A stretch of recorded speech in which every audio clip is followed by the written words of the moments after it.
رخصت کرتے تھے تو باپ یہ کہتا تھا کہ بیٹا جس گھر میں تمہاری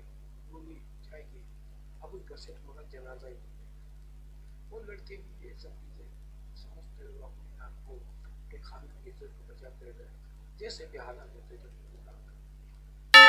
آج کل کی جو ہماری نئی نسل ہے اس میں جو لڑکی نا جو شادی ہوتی ہے تو یہ شادی ہوتی ہے تو وہ شادی ہو یہ پہلے ہی دے پورے گھر والوں کو جمع کر کے کہتی ہے کہ دیکھو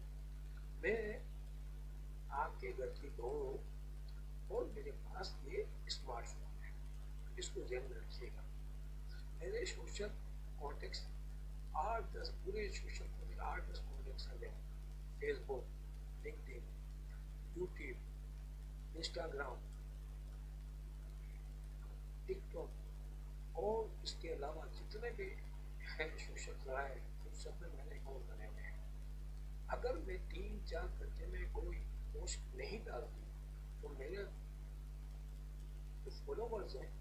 تشویش میں مبتلا ہو جائیں گے وہ سمجھ جائیں گے کہ مجھ پہ ظلم ہو رہا ہے مجھے کمرے میں بند کر دیا گیا ہے اور مجھے آگ پیٹرول ڈال کر مجھے آگ سے جلانے کی کوشش کی جائے گی اور مجھے زندہ جلایا جائے گا. بس اس کے بعد کیا ہوگا اس کے بعد ہنگامہ مچ جائے گا پورے شہر میں مجھے فالو ہو سوشل میڈیا کے لوگ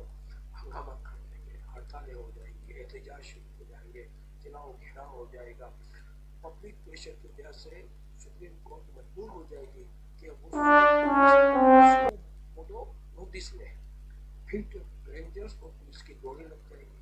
اور پورے شہر کے لوگ آپ کے گھر کا گھیراؤ کر دیں گے اور وہ شوہر صاحب آپ کا آلو قیمہ بنائیں گے ساس صاحبہ آپ کا آلو گوشت بنے گا اور جو میری نندے وہ میری جیٹھانیاں ہیں ان کی جو بہترین بریانی بنے گی اور وہ سب بنا کے پورے شہر کو بانٹا جائے گا. تو یاد رکھیے نہ مجھے نقصان پہنچنا چاہیے نہ میرے اسمارٹ فون کو کوئی نقصان پہنچنا چاہیے ورنہ آپ کو جو نقصان پہنچے گا اس کی بھرپائی کوئی نہیں کر سکتا.